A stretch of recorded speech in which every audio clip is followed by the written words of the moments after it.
얘들아 안녕. 제목이 많이 자극적이지만 절대로 어그로가 아니야. 지독한 현실에 대해서 얘기를 해줄게. 빌어먹을 가난에서 탈출하고 싶은 사람들은 처음부터 끝까지 집중을 해줘. 너희들은 혹시 너희가 왜 돈을 못 버는지에 대해 생각해 본 적이 있어? 나는 있어. 매일매일 돈에 대해서만 생각을 했어. 왜 나는 300만 원밖에 벌지 못하는 걸까? 공부를 열심히 했다면 지금보다 더 많은 돈을 벌었을까? 실제로 내 친구 회사에서는 자격증을 하나 딸 때마다 월급을 5만 원씩 올려준대.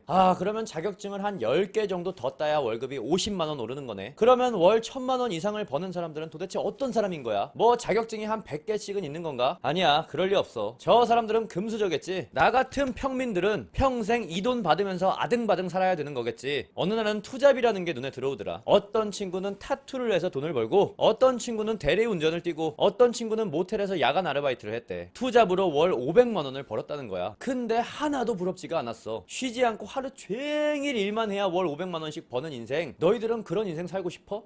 도대체 어떻게 하면 돈을 많이 벌 수 있을까? 이런저런 생각이 많았어. 30년 동안 살아온 인생이 있어서 그런지 쉽게 답이 나오지 않더라. 유튜브에 아무리 동영상을 찾아봐도 모르겠더라고. 그러던 어느 날 내 생각에 뿌리가 바뀌는 사건이 발생했어. 다른 가게들은 막 파리만 날아다니고 있는데 정육점에만 사람들이 줄을 서고 있는 거야. 왜 그럴까 궁금해서 나도 한번 줄을 서봤어. 사장님, 소고기 등심 한 근만 주세요. 근데 여기서부터가 대박이야. 소고기 등심에 있는 지방을 다 제거해 주시더라. 제거된 지방만 100g이 넘었어. 그냥 팔면 몇천 원이라도 더 벌 수 있었을 텐데 고객이 싫어한다는 이유로 그걸 포기하셨다고. 너네들 이런 가게 봤어? 근데 이것뿐만이 아니야. 나한테 소주를 좋아하냐고 물어보시더니 돼지 껍데기를 서비스로 주시더라. 가족들하고 시원하게 한잔하래. 나는 그 가게의 소고기가 얼만지는 기억나지 않지만 그 가게에 가면 많은 것을 얻고 온다는 프레임이 박혀버렸어, 머릿속에. 질문 하나만 하자. 내가 이 가게를 재방문할 가능성은 얼마나 될까? 뭘 얼마나 돼? 100% 200%지. 이때 나는 엄청난 깨달음을 얻었어. 와, 이거구나. 이게 바로 돈 버는 방법이구나. 경기가 안 좋아서 장사가 안 되는 게 아니라 다른 가게가 장사를 더럽게 못하는 거구나. 생각을 조금만 바꿔도 돈을 벌 수 있겠구나. 성공이라는 게 정말 단순하다는 걸 깨달았어. 나는 이것을 송곳 이론이라고 불러. 지금부터 겁나 집중해서 들어. 인생을 바꿔줄게. 왜 하필 송곳이라고 부르는 걸까? 대부분의 인간은 주머니 속의 동전처럼 있는 듯 없는 듯이 조용히 살아. 하지만 송곳들은 달라. 존재감이 너무 거대해서 주머니를 이렇게 비집고 나오는 거지. 식당이라는 주머니에 넣어놔도 뾰족하게 나올 것이고, 회사라는 주머니에 넣어놔도 같은 결과가 나올 거야. 스마트 스토어는 어떨까? 유튜브는, 복싱 체육관은, 성공하는 사람들은 대개 같은 행동들을 해. 나는 이 사람들을 송곳이라고 불러. 지금부터 송곳에 대한 구체적인 사례를 소개해줄게. 프라이버시 때문에 지역이나 업종은 좀 바꿔서 얘기를 할 거야. 나 분명히 바꿨다고 얘기했다. 경상북도 구미 시골 마을에 가난한 청년이 살고 있었어. 이 고등학교를 졸업하고 나서 보니까 인생이 너무 암울한 거야. 부모님은 공부하라고